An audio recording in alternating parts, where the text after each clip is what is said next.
Doctor Ambedkar साहब ने अपने हिस्ट्री आप जब पढ़ेंगे डॉक्टर अम्बेडकर में लिखा हुआ है कि अल्पसंख्यक अगर संगठित हो गए तो बहुसंख्यक पर हमेशा राज करेंगे। इस बात को आप दिमाग रख लीजिए। ये हमारा आपका कॉल नहीं है, उसी मकसद के तहत हम आगे बढ़ रहे हैं। और डॉक्टर अम्बेडकर साहब ने अल्पसंख्यक किसको कहा? इसी नफरती लोगों को कहा जो पूरे देश में सिर्फ उनकी एक मकसद है सत्ता करना, एक मकसद है सत्ता पे काबिज रहना और बहुसंख्यक समाज को मूर्ख बनाकर, भक्त बनाकर, गुलाम बनाकर, उसको लालीपाप दिखाकर पूरे गुलाम बना करके शासन को सत्ता पे काबिज रहते हुए निभाते रहना, करते रहना और खाली सत्ता को हस्तांतरण करना। इसका भी दो ग्रुप बना हुआ है। एक बार बोलेंगे तुम सत्ता में राज करो भाई 10 साल, फिर ट्रांसफर करके दूसरे देंगे तुम 5 साल राज करो। तो ऐसा वर्ग पूरे देश में आज हावी हो चुके हैं हम सब के ऊपर। तो उनका कहना था कि संगठित अल्पसंख्यक असंगठित बहुसंख्यकों पर राज करेंगे और जिसका दुष्परिणाम आपको भोगना होगा। इसलिए आपने आह्वान किया कि हम जो लोग हैं एसटी, एससी, ओबीसी और माइनॉरिटी, हम लोग बहुसंख्यक वर्ग हैं कि नहीं? हाथ तो जोर से बोलिए। बहुसंख्यक वर्ग है ना? लेकिन नफरती लोग बहुसंख्यक वर्ग की परिभाषा ही बदल दिए। परिभाषा बहुसंख्यक वर्ग बोल करके हमको सब अल्पसंख्यक बता दिए हैं। हम लोग अल्पसंख्यक है क्या? नहीं है ना। आज से ये समझ लीजिए कि एसटी, एससी, ओबीसी, माइनॉरिटी हमारे जो हैं हम सब बहुसंख्यक हैं। कौन है हम लोग? एक साथ आवाज मिलाइए। हम बहुसंख्यक अपने आप को बोलना शुरू करिए कि एसटी, एससी, ओबीसी, माइनॉरिटी हम बहुसंख्यक वर्ग हैं। और जो नफरती लोग हैं जो हमको गुलाम बना करके शासन कर रहे हैं वो क्या कहलाएंगे? अल्पसंख्यक। तो आज उसी डॉक्टर साहब के थाट को लेकर के हमारा राष्ट्रीय नेतृत्व चल रहा है। कदम से कदम मिलाकर आगे बढ़ने की जरूरत है। और मेरे लास्ट स्टूडेंट जितने भी यहाँ पर हैं, अब बुद्धिजीवी जो यहाँ पर हाजिर हैं, उनसे मैं निवेदन करूंगा, गुजारिश करूंगा कि इस बात को समझें और उस थाट को लेकर के चलें कि आज हमें बहुसंख्यक वर्ग इतने शोषित, परेशान, असमानता क्यों हैं? उसकी वजह क्या है कि हम असंगठित हैं। इस शब्द को हमेशा याद रखिए। सिर्फ एक वजह है कि हम असंगठित हैं। जो अल्पसंख्यक जो कुछ परसेंट हैं, कहीं 5%, कहीं 10%, कहीं 15%, इससे ज्यादा कहीं नहीं पूरे भारत में, लेकिन वो क्या है? संगठित है। तो ये दो चीज को दोस्तों दिमाग में रख लो कि हमको अब हर हाल में संगठित होना है कि नहीं भाई? एसटी, एससी, ओबीसी, माइनॉरिटी संगठित होना। और खासकर हमारे ला स्टूडेंट जो हमारे कल के भविष्य हैं, इनसे मैं हाथ उठा करके जोर से सहमति चाहता हूं। हमको संगठित होकर के एक मजबूत ताकत बनना है कि नहीं?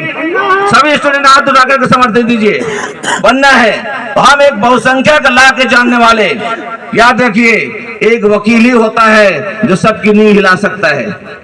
डॉक्टर बाबा साहब अम्बेडकर दुनिया भर की तालीम लेकर के आज हमारे लिए कितना बड़ा मार्गदर्शक बने। क्या बोले कि मैं पढ़ा लिखा हूं तभी कुछ बोल पा रहा हूं, वरना मैं भी गुलामी की जिंदगी जीता। तो आज हमको क्या समझना है?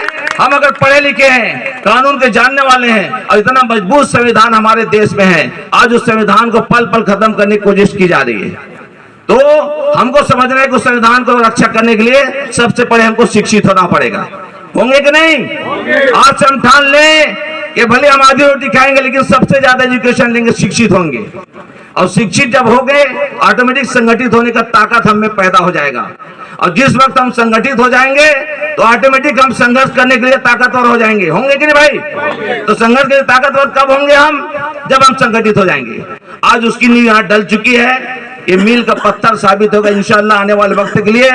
और ये हमारे बहुसंख्यक समाज का एक लाइब्रेरी, लॉ हॉस्टल, आवासीय जो आज भवन निर्माण हो रहा है, ये हमारे यही तमाम हम आप सब जो बहुसंख्यक समाज है उन्हीं के लिए है। हम आप सब इसके मालिक हैं। हम आप सब, हमारे ही बच्चे इस पर पढ़ के आगे बढ़ेंगे और सीना तान के खड़े होकर के कहेंगे कि इस देश में अगर राज करना है, सत्ता में आना है, तो हम बहुसंख्यक समाज को संगठित होना होगा। और संगठित होने के लिए सबसे पहले हम शिक्षित होंगे। शिक्षित के बाद जब हम संगठित हो जाएंगे संघर्ष करेंगे। और जब संघर्ष करेंगे तो यही बाबा साहब अम्बेडकर क्या बोलते हैं कि हमको सिर्फ सत्ता करने वाली जमात नहीं चाहिए। सत्ता तो आज किया जा रहा है, देख रहे हैं आप कैसे कैसे लोग काबिज हैं। उनका कहना है कि हम पूर्ण रूप से आजादी हमको चाहिए। संपूर्ण आजादी जब हमको चाहेंगे, चाहे जब जिस दिन हमको मिल जाएगी उस दिन समझ में आ जाएगा कि हम सत्ता पे काबिज हो चुके हैं। तो याद रखिए, सत्ता पे काबिज वाला आपको कभी पूर्ण रूप से आजाद रखना नहीं चाहता। अब आजादी हमको कब मिल पाएगी? जब हम कानून जानेंगे, ला जानेंगे और इस गलत लोगों के खिलाफ सीना तान के खड़े रहेंगे।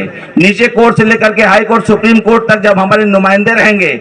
आज हमारे दिल्ली से आए हुए जवान, हमारे वकील ने आपको आह्वान किया।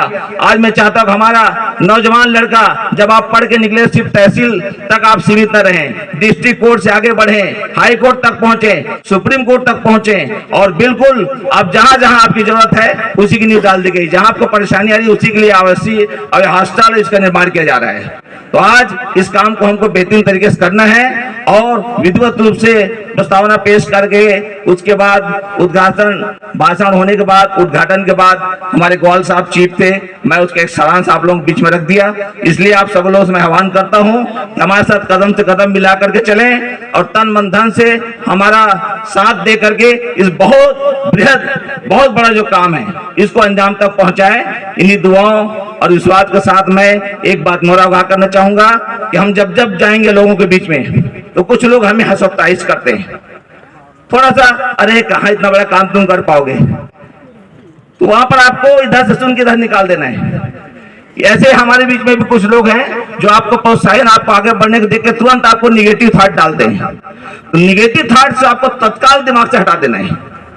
अभी हर जगह बात आ रही है, जहां देखो आप ST SC OBC माइनॉरिटी जगह ने काम करने को रजिस्टर साहब मेरे में बहुत सारा फतवा है पूरे स्टेट में, पूरे भारत में। तो भाई हम बहुसंख्यक हैं, कैसे बहुसंख्यक हो, है कि नहीं भाई बहुसंख्यक हम लोग? हाँ जी। मैं अल्पसंख्यक अपने आप को कहता ही नहीं, तो कहते हैं आप तो अल्पसंख्यक हो। अल्पसंख्यक नहीं, हम बहुसंख्यक है, लेकिन हमारे बहुसंख्यक समाज बेचारा बहुत डिस्टर्ब है, शोषित है, पढ़ा लिखा नहीं है, जागरूक नहीं है, जिसकी वजह से सब अपने आप को हम लोग ST SC OBC माइनॉरिटी में बांट के चल रहे हैं।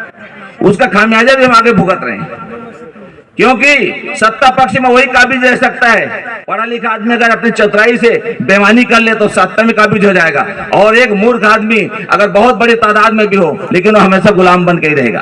तो आज के बाद हम संकल्प लें कि हम पढ़ लिख करके हमारा बहुसंख्यक समाज बेहतरीन तरीके से आगे बढ़ेगा, और यह जो आज निर्माण हो रहा है वो इसके लिए बहुत बड़ा मील का पत्थर साबित होगा।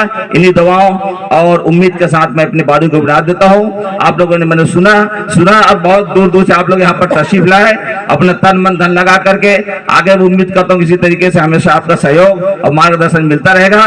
बहुत बहुत शुक्रिया, धन्यवाद। जय भारत, जय संविधान, जय भीम, जय मूल निवासी।